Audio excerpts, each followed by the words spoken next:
예, 두 번째 시간 들어갑니다. 창세기 18장 1절로 2절을 읽겠습니다. 여호와께서 마므레의 상수리 나무들이 있는 곳에서, 이 상수리 나무들이라는 것은 스가랴서의 해석이 나와 있죠.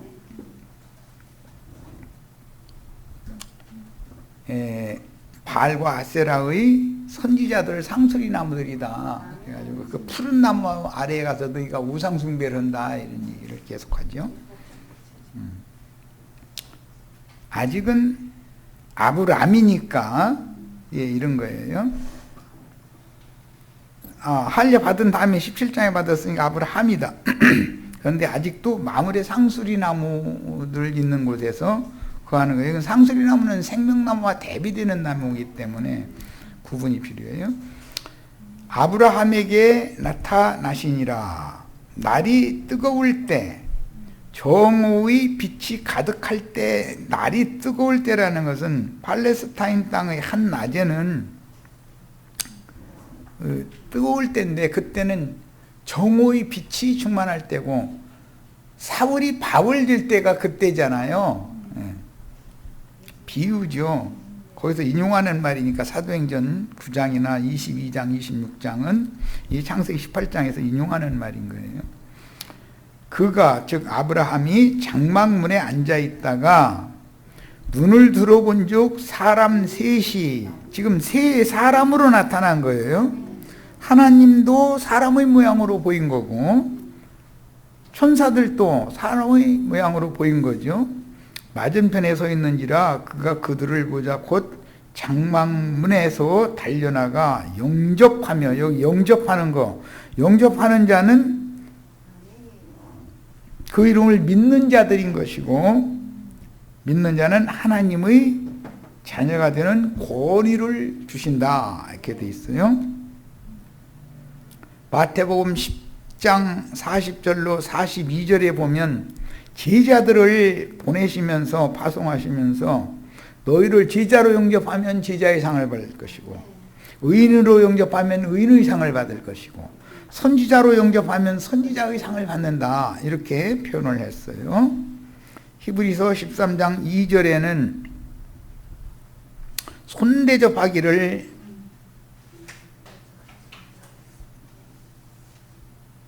부지런히 해야 된다.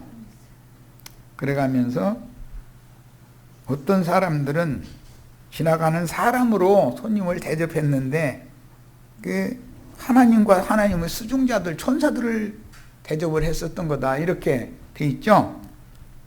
이 말하면 꼭 나한테 전화해달라 소리로 갔네.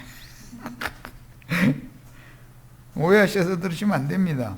창세기 18장 16절로 17절에 그 두 사람이 이랬는데, 그건 여호와 하나님이 보낸 천사들이죠. 소돔성으로 두 천사들을 보냈잖아요.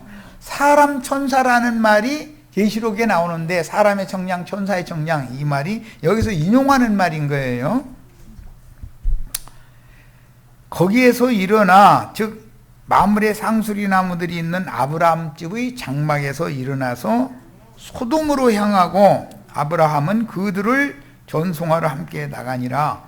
여호와께서 이르시되 내가 하려는 것을 아브라함에게 숨기겠느냐. 그래가면서 소돔성 사람들이 한다는 그 악행이 내 귀에 들린 대로 그 사실인지 두 천사를 보내서 조사해봐 가지고 그 사실이라면 내 소돔성 사람들 가만 안 놔두고 심판해버리겠다, 이제 이걸 아브라함에게 일부러 기별을 했죠. 그 말은 아브라함의 조카인 룻과 그 가족이 소돔성에 있는 것을 하나님이 다 염두에 두고 하시는 거예요, 지금. 자, 그런데 두 천사들이 소돔성에 이제 이르렀어요. 그런데 그때는 저녁 때였어요. 세 사람이 아브라함 집에 오셨을 때는 정오에 오셨고, 두 천사만 내 귀에 들린 대로 사실이니 가서 조사해봐라 해서 이제 두 천사를 보냈어요. 보냈는데 그 시간은 저녁 시간이었다는 거예요. 이게 어두워질 때죠. 어둠의 때와 빛의 때와를 지금 구분하고 있는 걸 알 수 있죠? 자, 두 천사가 앞에는 두 사람이었는데 이제 천사라고 그러죠. 이게 사람의 청량, 천사의 청량이라는 용어가 이 말이에요. 그 다음에 짐승의 수, 사람의 수라는 말과 이건 반대되는 말인 거예요. 소돔에 이르니 마침 롯이 소돔 성문에 앉아 있다가 저녁 때인데 어두워지는 때인데 소돔 성문에 앉아 있다가 두 천사를 영접을 하는 거예요. 아브라함은 정오에 장막문에 앉아 있다가 세 사람을 영접을 했었죠. 앉아 있다가 그들을 보고 하나님이 보낸 두 천사들이에요.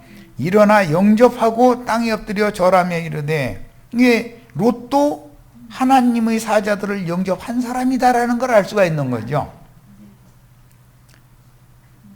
주님이 파송하신 종들을 영접하는 것은 주님을 영접하는 것과 같은 거예요, 사실은. 왜? 그 증인들을 통해서 주님이 운행을 하시는 거니까. 내 주여 돌이켜 주의 종의 집으로 들어와서 발을 씻고 주무시고 일찍이 일어나서 갈 길을 가소서. 그들이 이르되 아니라 우리가 거리에서 밤을 새우리라. 지난번 번역에는 한자어로 밤을 거리에서 경야하리라 이렇게 했는데 밤새운다. 그러면 이 밤이 되면 소돔성의 남색하는 자들이 어떤 짓거리를 하는지를 길거리에서 다 보겠다 지금 그 말이잖아요. 그걸 조사하러 지금 보냈으니까. 어떤 짓거리를 해요? 하나님 보낸 종들 저희가 상관하겠다고 달라들죠? 그럼 무슨 뜻이에요? 남자가 남자로 그런 짓을 일상으로 행하는 짓이다. 이거. 그들은 하나님이 보낸 종 선지자들이 말을 유심히 들을 마음이 전혀 없는 자들이다. 나는 당연히 가르칠 권세가 있고 너는 네 이름과 무슨 권세로 이 백성들을 가르치느냐 따지는 사람들이다.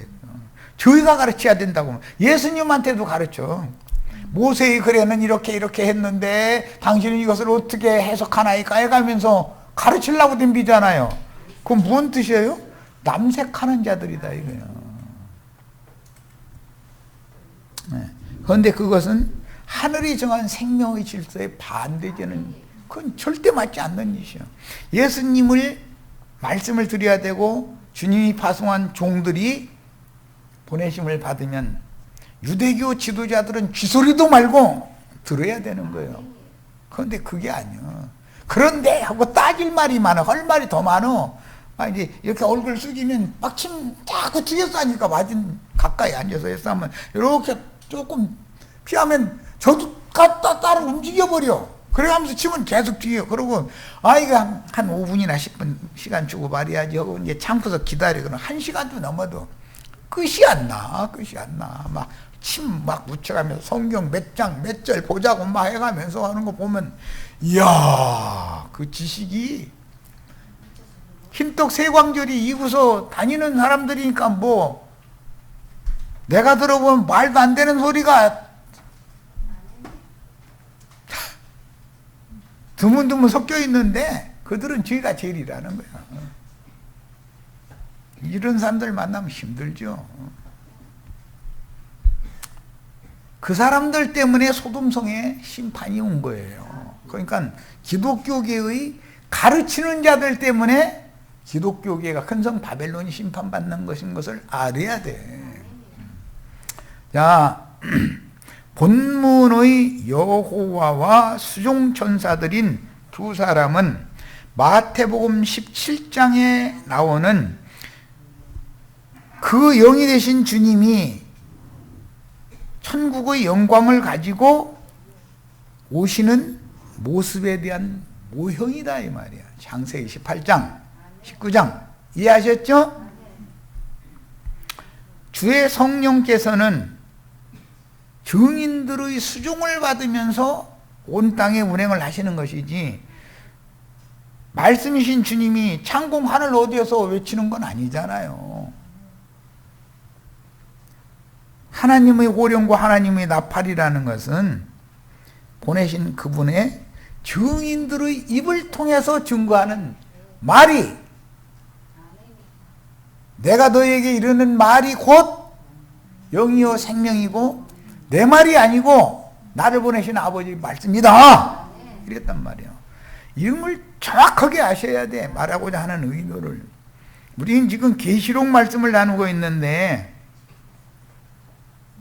해를 입은 힘센 천사가 한 발은 바다를 밟고 한 발은 땅을 밟고 큰 소리로 사자 외치는 것 같이 외친다 그랬어. 창공 하늘에서 무슨 사자가 으르렁대고 외치겠어요. 그건 말도 안 되는 소리지. 영적 애굽, 영적 소돔에서 성문에 앉아서 이우랑 좌우랑 하다가 밤만 되면 하는 짓거리가 하나님이 정한 생명의 질서를 무시해가면서, 하나님이 파송한 종들도 막 무시해가면서 저희가 가르치려고 덤비는 자들이다 이거예요. 그들은 생명의 문, 구원의 문을 찾지를 못한 사람들이요. 그래서 두 천사가 롯의 집 안으로 물러들이고 문 딱 잠궈버렸대잖아요. 그랬더니 문이 어딘지를 몰라서 롯의 집에 문이 어디 달렸는지 모른다는 게 말이 돼요? 소돔성 사람들은 다 아는 일이지. 그런데 그건 말하고자 하는 의도가 있다 이거예요. 천사들이, 하나님이 보낸 종 선지자들이 임재한 그 집이 어딘지도 모르고 문을 못 찾는다 이 말이에요. 그러니까 헤맬 수밖에 없는 거예요. 지금 금기름을 살라고 자신들 증거를 들으면은 신부난장하는 줄 알고 떠들지만 과부집의 문을 알아야 돼. 그 과부집의 문이 천국의 문과 상통하고 있잖아요. 그래서 음부의 문, 음부의 권세를 취해야 된다. 우리 형제 자매님들은. 그들은 지옥의 문지기들이니까 그들 다 권위를 뺏어가지고 형제 자매님들이, 기독교계 사람들이 마음문을 다 완전히 열게 만들고 사로잡아서 그들을 가르쳐서 신부성 12진주문으로 다 안내를 해줘야 된다 이 말이에요. 열린 문을 둔다라는 이 말이 얼마나 중요한 말인지 계시록에. 그건 세상에는 열린 문 교회라는 것도 지나다니다 보면 있더만. 힘센 천사로 임하여 바위 무덤 문의 큰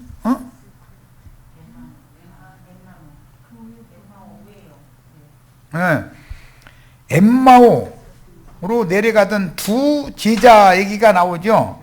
그건 12제자가 아니에요. 두 제자예요. 엠마오라는 말은 뜨거운 온천수가 샘솟는 마을이라는 뜻이에요. 여기에 와서 말씀 들으면 마음이 뜨거워지고 뜨거운 물로 다 목욕하고 깨끗해질 수가 있는 동네요. 이 동네가. 이걸 알아야 돼. 그런데 이런 얘기가 성경에 있어도 이게 뭔 소린지 관심도 없어. 2000년 전에 그런 일이 있었다 이래버려. 그 두 제자도 주님께서 떡을 떼어주심으로, 축사하신 떡을 떼어주실 때 그 마음을 열어 성경을 깨닫게 되니까 뜨거운 마음으로 영혼이 목욕을 했고, 깨끗해진 심령으로 그 영의 감동하심을 받아 부활하신 주님의 영광에 참여하여 자신들과 예루살렘에서부터 엠마오까지 동행하시던 분이 바로 사흘 전에 죽었던 주님이 다시 사셔가지고 우리들의 삶에 낙심해가지고 지금 낙향하는 길이었었잖아요. 삶에 함께 하시는 그 영이 되신 하나님이구나라고 깨달았다 이거예요. 힘센 천사로 임하여 바위 무덤 문의 큰 돌을 굴려버리고 무덤 문을 여신 그 천사는 재림 예언을 이루기 위하여 그 영과 신부 교회의 말씀으로 참 제자들의 속에 임하여 전도자로 보내심을 제자들이 받아가지고 제자들의 대언하는 말을 알아들은 신자들을 모아서 그리스도의 새 몸인 주님의 교회로 세우게 됩니다. 예수 그리스도 영을 받은 제자들 몇 사람 얻은 것이 하나님의 뜻의 완성이 아니에요. 그들이 나가서 전도를 해서 믿는 이들을 얻어서 교회를 세워야 주님의 뜻이 이루어져요. 창세기에서 아담이 독처하는 것이 좋지 못하므로 그에게 배필을 지어주실 때 여섯째 날의 일이 마감되는 건 여자가 지어져야 돼. 여자가. 남자를 지어놨다 해가지고서 하나님의 일이 완성되는 것이 아니야.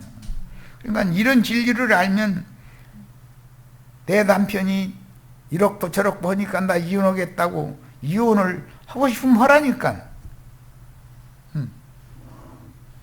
내가 하지 말라고 한다고 이혼하고 싶은 사람이 내가 이혼하면 안 됩니다. 율법적으로 가르치면 아니 나 오늘부터 이제 이혼 안 할 거야. 이제 또 그러지는 않을 거 아니야. 하고 싶으면 하되 말씀으로 판단받을 때 책임 추궁을 받는 것까지도 본인이 책임을 져. 그러면 돼. 나는 뭐 율법적으로 뭘 해라 말라 나는 이런 걸 가르칠 필요도 없고 진리를 증거해주면 본인들이 믿음으로 화합을 해야 돼. 그래서 힘센 천사는 그 손에 펴놓인 작은 책을 들고 오른발은 바다를 밟고 왼발로는 땅을 밟고 사자의 부르짖는 것과 같이 큰 소리로 외치는 호령과 하나님의 나팔과 천사장의 소리로 들을 귀가 있는 자들에게 증인들의 나팔 소리를 통해서 매 세대마다 모든 세대마다 그 영이신 주님 진리의 하나님 생명의 말씀이신 하나님이 임하여 영접한 자들과 함께 사시는 거다. 그 다음에 그러니까 2000년 동안 매 세대마다 구원 얻을 자들의 추수는 반복되어 왔었다는 말인 것이죠.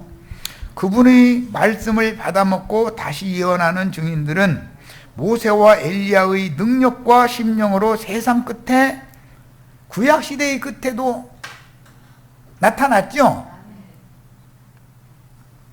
예수님과 요한이 나타난 것은 모세와 엘리야의 영과 능력으로 나타난 거잖아요. 자, 세상 끝에 나타난 이런 것과 같이 계시록에도 두 증인이 또 나타난다 이거예요. 이 사람들은 온 땅의 주 앞에 모셨었다가 보내심을 받은 하나님의 7 영들이고 7 눈들이다 그랬어요. 이미 구약 성경의 예언의 한 돌에 앞뒤에 눈들이 가득한 스가랴 선지자의 계시가 있었어요. 이 사람들은 지난 역사적인 사실만이 아니라 앞으로 될 일도 밝히 보는 밝은 눈을 가진 선지자들이다 이거예요.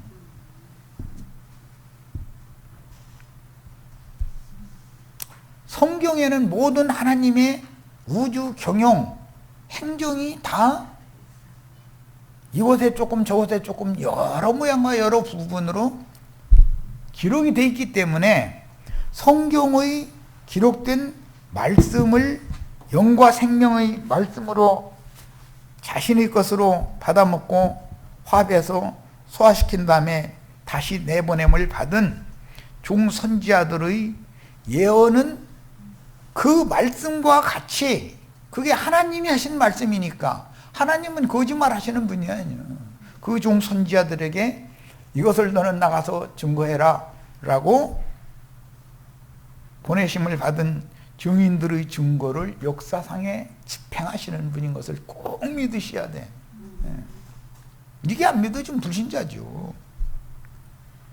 결국은 악마의 사자들에게 죽임을 당하되 저의 주께서 죽임을 당하신 음란하고 사악한 종교적인 세상에서 배척받고 죽임당할 것이며 그 영이 교회들에게 하시는 말씀의 대언자들인 증인들의 예언은 역사상의 모든 세대마다 반복해서 실현되어 구원 얻은 이방의 충만함을 채우게 마련이다. 다니엘이 예언한 70일의 마지막 한 일에는 유일한 한 구원자로 세상에 보내심을 받을 예수 그리스도의 초림으로 구약 성경이 1차적으로 표적으로 이루어졌어요. 그 다음에 그 영이 되어져서 제자들을 다시 파송해서 이방인이 충만한 수가 차기까지 여전히 모든 세대마다 증인들을 그때 당시의 세대 사람들에게 증거하는 증인들을 보내셔서 하나님의 일은 매 세대마다 반복되어져 오고 있다. 그런데 오늘 우리는 이런 말씀을 듣는 거예요. 어떤 종들이 보냄을 받아서 무엇을 증거하고 선포하면 그 시대라는 것을 말하는 거예요. 이게. 예언된 메시아이신 예수 그리스도 곧 하나님의 기름 부음을 받은 분께서 마지막 한 일회의 절반에 70일회 중에 맨 앞에 7일회가 있고 그 다음에 62일회가 있고 그 다음에 한 일회가 있죠. 셋이 합해서 70일회예요. 7일에는 예수님과 사도들을 통해서 이스라엘 12지파와 함께 사는 게르 이방 민족들에게 1차적으로 적용이 되는 거예요. 그 다음에 62일에는 이방인이 때로 넘어가는 거예요. 62일회가 지난 다음에는 최종 이방인의 때 끝에 추수 예수님의 재림을 준비하는 때가 있게 된다. 이게 이미 예언된 내용이다. 7일의 희년이 7일이라는 건 맨 앞에 나오는 것은 희년이죠. 7일회가 지난 다음 해라는 것은 희년이잖아요. 그 희년은 오순절에 대한 상징이잖아요. 오순절 이후로는 이방인들도 하나님의 은혜를 받아서 계시로 받은 믿음으로, 믿음은 계시를 통해서 주시는 거예요. 말미암아 구원을 받은 이방의 충만한 수가 차기까지 하나님 나라, 마태복음엔 천국이다 그랬는데 천국 복음이 땅 끝까지 전파되는 비밀의 기간이 매 세대에게 반복되는데 이것이 62일회가 지나가야 된다. 비밀의 기간이죠. 아버지만 아는 때라 그랬어. 그 때와 기한은 이방의 충만함이 차는 건 하나님이나 알지 아무에게도 이것은 공개를 해놓지 않는다는 거예요. 왜 그래요? 증인들은 모든 사람들에게 생명을 바쳐서 그 세대 사람들에게 증거하다가 너는 내 품에 와라 라는 의도 때문에 몇 년도 몇 월 며칠 날 내가 다시 오마 이런 말을 해놓으시지 않는다 이거예요. 주님의 예언을 이루기 위하여 세상 끝 추수 때가 되면 한 일회의 전반기에 두 증인들이 1260일 동안 예언하죠. 그들이 예언하다가 순교당하면 짐승들에 의해서 순교를 당하는 거예요. 42달 동안 짐승들도 일할 권세를 받는데 1260일은 증인들에게 적용을 한 거고 42달이라는 것은 짐승들에게 적용을 한 거예요. 증인들이 승천할 때 큰 성의 10분 1이 무너지고 그 10분 1이 결국은 남은 자 7천이 되는 것이고, 그 큰 성에서 남은 자가 빠져나오면 성은 무너지게 돼 있는 거다. 이제 내일 마침 요셉의 애굽의 그 토지법에 대한 이제 말씀을 이제 나누게 되는데, 5분 1이라는 것은 10분의 1을 2배 하는 것을 말하는 거예요. 예수님이 11조로 드려졌죠. 나 자신이 주와 연합해서 11조로 드려져서 처음 익은 열매로 만물로 주님 앞에 드려지는 충만한 수가 찰 때까지는 그 땅의 기업, 토지를 무르는 법칙이 정해진다. 이런 것을 아셔야 돼. 왜 5분 1을 세금 내라고 그랬나? 이런 것을 알아야 돼. 무르는 돈이다. 이게 무르는 거. 그런 거 보고 속전이라고 그러죠, 나중에. 우리 영혼들을 무르기 위해서 예수님이 10분 1을 먼저 내셨고, 내 자신이 시온산에 올라간 14만 4천은 천열매라고 되어 있잖아요. 그 14만 4천의 처음 익은 열매 10분의 1이 수가 찰 때까지는 비밀의 70일의 기간이 반복된다. 자, 그래서 7천의 승천이 있고 이어서 후반기를 완성하는 증인들이 그 영과 신부의 말씀으로 여자의 남은 자손들을 양육하여 이기는 자로 추수하며 증인들의 증거를 듣고도 끝내 회개하지 않는 원수들이, 계시록 11장에 보면 두 증인들의 승천을 보면서 회개하는 자들 얘기가 나오는데, 더 뒤에 나가면 하늘의 하나님을 회방해가면서 도끼가 차올라가지고 독종이 발해가지고 회방하는 자들이 또 나온다는 거잖아요. 회개치 않는 자들이 나오죠. 그러면 누구는 회개할 것이고 누구는 끝내 회개치 않을 것인가라는 것을 말하는 거 아니냐 이 말이에요. 증인들이 마지막 한일회의 전반부 증거를 마치고 무저갱에서 올라온 짐승들에게 육체로는 죽임을 당하지만, 예수님과 똑같은 거예요. 사흘 반 후에, 우리 번역엔 나흘이라고, 나사로가 죽은 지가 나흘이라고 그랬지만 정확하게는 사흘 반인 거예요. 그게 영으로는 사흘 반이 양쪽 두 개 합치면 7일이 되는 거잖아요. 이제 그래서 거기에 맞춘 거예요.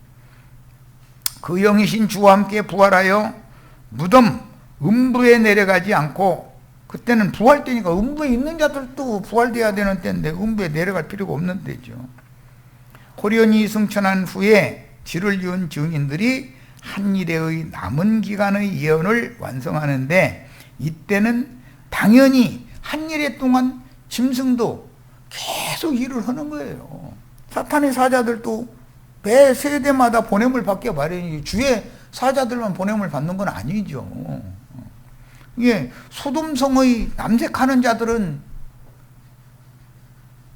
계속 보냄을 받지 않다가 어느 날 며칠 날만 보냄 받는 게 아니에요. 2000년 동안 걔들이 비밀스럽게 매 세대마다 역사를 하는 거예요. 한일에는 구약 성경에서 매번 7년마다 돌아오는 안식년이고 면제년으로서 7안식년, 7면제년이 지나간 다음에는 희년이라고 그러죠. 희년은 레기 25장에 나오죠. 레기 23장은 절기율법이고, 레기 24장은 안식일 제사와 신성모독 죄를 심판하는 문제와 이는 이로 눈은 눈으로 이렇게 갚는다 하는 율법이 24장에 나오고 25장에는 희년율법이 나와요. 성경을 우리는 적어도 이 정도는 다 알고 있으셔야 돼. 면제년으로서 주의 보내심을 받은 증인들에 의한 초고의 도를 가르치는 광야 사역과 완전한 대로 나아가게 하는 그 영과 신부의 사명으로 구분이 되는데, 증인들의 사역이 끝난 후에는 추수 사역을 마무리하는 그 영과 신부 교회의 사역으로 한 시대를 마무리 종결짓게 되어 있는 것이다. 그러므로 작은 책의 말씀을 주의 손에서 받아먹고 소화하여 생명의 말씀을 가진 주의 증인들이 마지막 인의 말씀을 열어서 마지막 나팔을 불기 시작하면 7 나팔이라는 것이 앞에 3 나팔이 있고 뒤에 4 나팔이 구분이 되고 있어요. 그래서 추수 준비가 시작되는, 마지막 추수 준비가 시작되는 때라는 것을 우리는 영감으로 지각을 사용해서 이때는 그때구나 라는 걸 알아야 되는 거다 이 말이야. 이걸 모르면 안 되죠. 아무리 가르쳐도 마음이 둔해져 가지고 세상 생각만 하고 있으면 깨달음이 올 리가 없는 거죠. 주님의 일을 생각을 해야지. 마지막 인의 내용은 7 나팔로 구성되고 그 내용은 타락한 교회의 심판과 세상 심판, 성도의 부활과 승천, 그 다음에 재림 완성과 인마진 12지파의 신앙 회복과 그 천년이 차기까지의 메시아 왕국에 관한 새하늘과 새 땅의 실현, 오는 새 세상에서 메시아 왕국의 새 하늘에 속한 기업을 상속받을 후사들이 있고 새 땅의 상속자들이 있다라는 것을 증거하는 것이 영원한 복음 내용이다. 우리는 하늘에 간직한 기업을 상속받을 이기는 자들이 다 되는 경우를 말하는 거예요. 이거 오는 세상에 인마진 12지파는 땅의 기업을 상속받을 자들이잖아요. 자, 나팔은 처음 3 나팔과 나중의 4 나팔이 구분이 되는데, 마지막 나팔은 그 영과 신부가 오라 하시며 값없이 감추인 만나를 먹고 값없이 생명수를 마시게 해주는 대언의 영들로 보내심을 받은 증인들에게 가서 신앙 인생을 마감하기 위한 준비를 하게 해주는 하나님의 나팔이요 천사장의 호령소리인 것이다. 이게 귀가 뚫려야 되는 거예요. 그러려면 들을 귀가 있어야 돼. 순결한 등유로 상징되는 금기름을 그릇들마다 채우는 것은 증인들의 나팔소리를 통해서 시연되는데, 추수하는 천사들이 사용하는 낫과 타작기계는 매우 날카로움으로 육신과 결탁한 혼생명인 육신에 있는 자들의 그 혼적 생명이 완전히 끊어지지 못한 육적 신자들에게는 증인들의 나팔소리라는 것이, 그것이 고통이고 아픔이며 단에 가라지의 단에 묶인 자들에게는 이가 갈리는 얘기들 뿐이야. 그래서 증인들이 증거를 하니까 그들이 땅에 사는 자들이 괴로워하다가 증인들이 를 죽이고 나니까는 서로 기뻐서 선물 주고받고 그 난리를 낸다는 거잖아요. 그들이 얼마나 괴로움을 당했으면 그랬겠어. 자, 그러면 세속교계 목사님들이나 세상교계 신자들은 양심이 없다는 거예요? 양심이 여전히 있다는 거예요? 괴롭다라는 것은 증인들이 나팔소리를 들 때 저게 진리는 맞은 것 같기는 한데 그러면 우리가 심판받아야 된다니, 자신들은 구원받았다고 빡빡 우기고 싶은데 양심의 가책이 계속 올 거 아니요. 얼마나 괴로웠으면은 장사도 지내지 못하게 해주는데 그마저도 그게 하나님의 일이다 이거예요. 그게 추수를 위해서는 반드시 세상의 혼탁한 물인 뱀의 입에서 토해낸 거짓 교리들을 말려야 땅에서 곡식을 베어, 이게 세상의 소망이 끝나버리지 않은 사람은 뵐 수가 없죠. 아파 죽는다고 그러고 눈을 부라래 가면서 오히려 덤빌라고 그러는데, 욥기에 보면 엘리바스가 욥 보고 내가 너 하나님 말씀 전해주니까 왜 눈부라래 가면서 덤벼 이러는 말 했잖아요. 그거 왜 그러냐면 육성이 살아서 그러는 거다 이거예요. 세상에 속한 소망이 끝났으면 덤비고 말고도 없는 거예요. 찬송으로만 내가 예수와 함께 십자가에 못 박혔나니 그런 적 이제는 내가 산 것이 아니요 내 안에 그리스도께서 하신 것이다. 이거는 찬송과 가사가 아니고 실제가 돼야 된다 이거예요. 그래서 거짓 교리들을 바짝 말려버려야 땅에서 곡식을 베어서 단으로 묶어 타작마당인 신부교회로 옮길 수가 있는데, 신부교회로 오면은 거름 주는 게 아니야. 세상물 막 마시라고 그거 퍼주는 게 아니야. 더 마르게 떼약볕에다가 노젓가리 싸놨다가 때가 됐다 싶으면 한 단 한 단 내려가지고 타작기에, 날카로운 타작기에다 그거 다 훑어내버려. 그래가지고 지푸라기 따로 거기에 맺힌 곡식 따로 딱 곡식만 털어서 곡식만 데려가는 것이지, 우리 혈육의 사람이 지푸라기 데려갈 일이, 천국에 지푸라기 갖다 불살릴 필요는 없잖아. 그러니까 타작마당인 신부교회에는 말씀이 예리한 말씀만, 그냥 그래서 그런 말씀을 들어보면 양심이 살아있는 사람이라면 고통스럽다 이거요. 그래서 두 증인들이 나팔을 부르니까 원수들이 그렇게 고통스러웠다는 거예요. 우리 형제 자매님들은 이런 말씀이 다 고통이 아니라 은혜가 되시기를 바라요.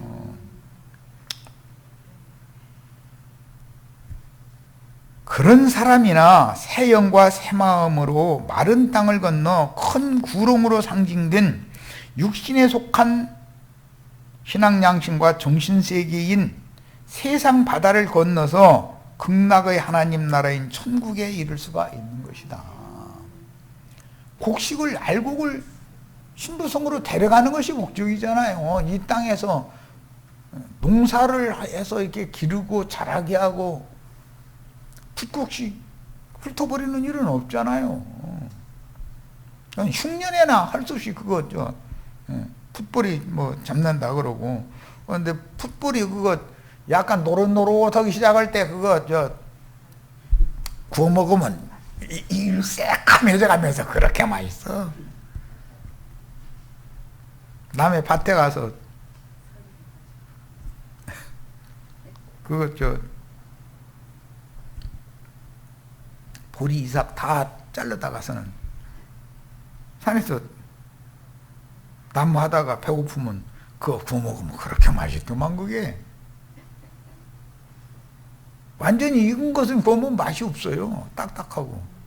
그런데 노릇노릇할 때 그거 구워 먹으면 그렇게 맛있어. 거기다가 뱀이라도 하나 잡았다면 같이 굽는 거지 뭐. 이제 뱀도 낫으로 그 모가지 쪽을 이렇게 살짝 흠집을 내고서는 쫙 넣고서 쫙 하면은 그냥 창자에 있는 거 쫙 나가버려. 그러면 휙 던져버리고서는 그거 먹으면 참 맛있어 아주.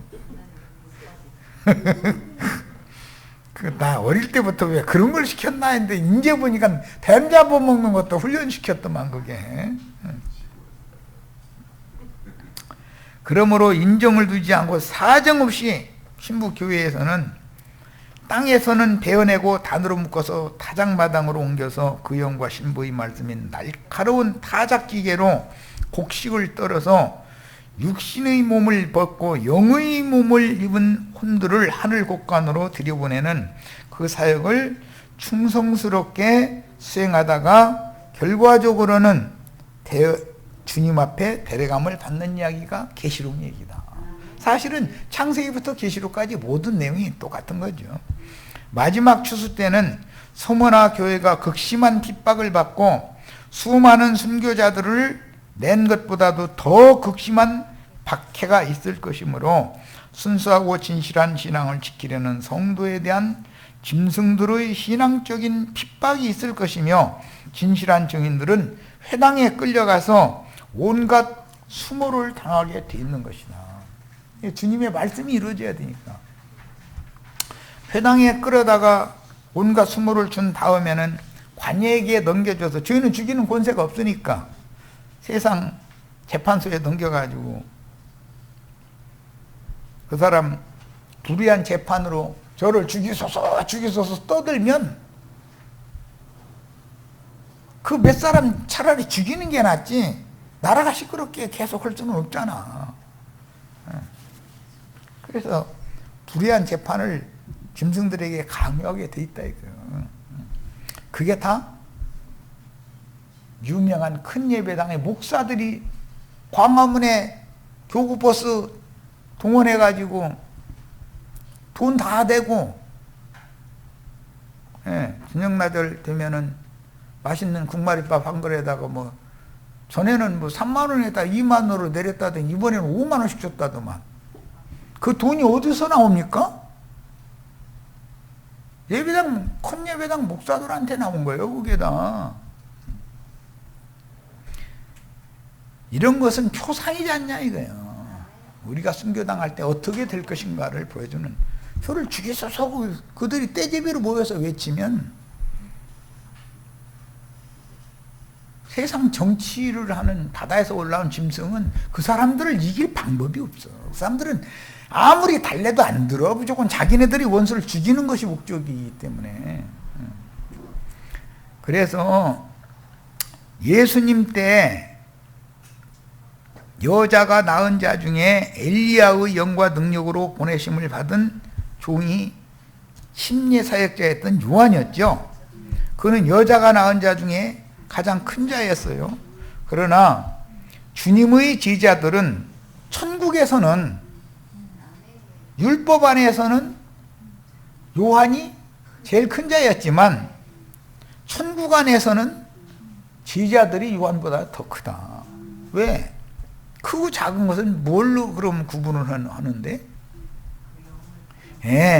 영의 분별력과 그의 생명이 어떠한 생명을 얻었느냐, 이거에 따라서 큰 자냐 작은 자냐를 천국에서 분별을 하는 것이지, 세상에서 자칭 큰 자라는 건 큰 예배당 목사님들 보고 큰 자라고 생각하죠. 성당에는 각 나라의 대표자들인 추기경이나 교황청에 앉아있는 교황이나 이런 자들이 다 큰 자라고 생각하잖아요. 그런데 주님의 판단은 전혀 달라요. 전혀 달라요. 사울을 큰 자라고 하시지 않아요. 주님께서는 바울을 큰 자라고 보시는 거지. 이런 거에 대해서 꼭 깨달음이 있으셔야 돼요. 예수님 때는 여자가 낳은 자 중에 엘리야의 영과 능력으로 보내심을 받은 종이었던 침례사역자 요한이 가장 큰 자였지만 주님의 제자들은 더 큰 자들이었듯이 초대교회 때는 모든 진리가 그 영과 신부교회가 말씀하시는 오늘날의 참 제자들과 같이 받지 못했다. 사도시대 초대교회로 돌아가자 이런 굉장히 그 운동을 하는 분이 있는데, 그렇지 않아요. 초대교회로 돌아가려면 성전에서도 모이고 집에서도 모이고 이제 이렇게 하자는 짓이고,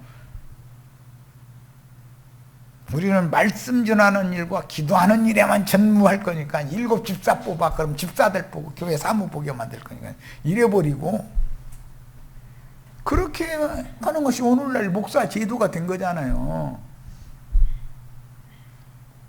그만큼 초대교회 때는 박지가 못했어요. 혼동이었어요. 바울 사도가 베드로보다 훨씬 밝았어요. 그렇지만 바울 사도도 읽어보면 이 말 있다 저 말 있다 혼동이 많잖아요. 일관된 어떤 깨우침이 없는 게 많잖아요.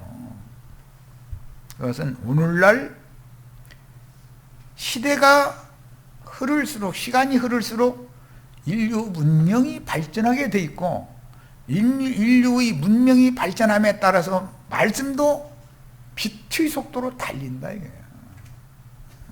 모든 말씀이 다 열려야 되는 것이 마지막 때인 것이잖아요. 그런데 초대교회 때는 봉함된 말씀이 더 많거든. 다 열어놓은 게 아니니까. 이런 것을 알아야 돼. 절대로 우리는 초대교회로 돌아가는 거, 에덴 동산을 회복해야 된다고 천만의 말씀이야.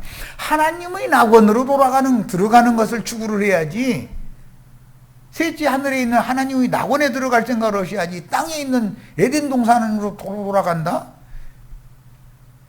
거기는 막아놨는데 어떻게 들어가, 무슨 재주로? 못 들어가게. 그것은 하나님의 경륜은 그 때와 시기를 정하시고 시간이 지남에 따라서 점점 더 밝은 빛으로 역사하기 때문이다. 즉 첫째 인부터 점점 인이 떼지는 만큼 밝아지는 거예요. 인이 떼지는 만큼 나팔 소리는 마지막 나팔은 마지막 인의 나팔이 훨씬 밝고 완성을 하는 것이지 첫째 인 뗀 나팔을 지금까지 계속 불면 안 되는 거죠. 그래서 어느 때는 어떤 사자에게 그분의 마음속에 감추어 두신 어떤 비밀을 계시하시고 전파하게 하심으로 인간 세상에 집행하시는 비밀스러운 일들을 사람으로서는, 육에 속한 사람은 짐작도 할 수 없어. 교회사와 인류 역사를 이렇게 진행해 오시고 이렇게 마감하시고 이렇게 하리라는 건 2000년 전 사람들이 짐작이나 해요? 몰라요. 자기 세대 사람들에게 마땅히 전해야 될 말씀을 주어서 보낼 뿐이야. 그럼 자기에게 맡기신 말씀을 전하다가 죽는 거지. 모든 말씀을 다 열어놓는 계시록 말씀은 초대교회 때는 기록이 돼 있는, 기록한 요한 자신도 그 의미를 정확하게 알지 못했어요. 오늘 우리만큼 밝은 사람이 아니에요. 이런 얘기는 그거 사람 되게 교만하더만. 오늘날 우리들이 더 형제 요한보다도 더 밝다더만. 예, 그렇습니다. 하나님은 때와 기한을 정해두시고 그 때에 맞는 말씀을, 못자리판을 만들 때에는 못자리판을 만들고 벽시 준비 미리 해뒀다가 벽시 짊어지고 가서 딴 그 못자리 그거 이제 벽시도 많이 뿌려보고 뭐 다 했으니까 잘하는데, 못자리판 만들고 벽시 뿌리고 모를 길러 가지고 이양할 때가 되면 이양을 하고, 다 농사라는 것은 순서가 있는 거예요. 그런데 추수 때가 됐는데 못자리판 만들고 앉았어. 그러면 그 미친놈이지. 그게 무슨 농사꾼이야 그게. 추수 때는 겨울을 앞두고 추수를 하는 것이고, 못자리판 만드는 건 곧 여름이 온다는 걸 말하는 건데 계절이 다르지 않냐 이거요. 육신적인 세상 나라의 천기를 사람들이 날이 후텁지근하니 서쪽에 해가 지는데 보니까 구름 속으로 해가 들어가. 그러면 내일은 반드시 비와. 그럼 틀림없이 비와. 해가 서쪽의 잔뜩 끼어있는 구름 속으로 들어가면 오늘 밤이나 내일은 비 온다는 뜻인 거거든. 그 정도는 다 알잖아, 우리 인생을 살면서. 그런 것은 구분을 할 줄 알면서 영적인 천기에 대해서는 전혀 구분할 줄 모른다. 이 사람은 말씀에 전심하는 사람이 아직 아니다라는 거예요. 뭔가가 마음이 자꾸 나누기 때문에 말씀이 깨달아지지가 않는 거예요. 이런 일이 없기를 바라요. 자, 시간이 돼서 여기까지 해서 마칩니다. 예. 다음 22일 날 이 자료를 이어서 나갈 겁니다. 22일 날 우리는 기록된 말씀을 문자를 따라서 머리로만 아는 것이 아니라 이어의 부분부터 할 거예요. 자, 다 읽어보시고 꼭 가지고 오세요. 자, 마칩니다.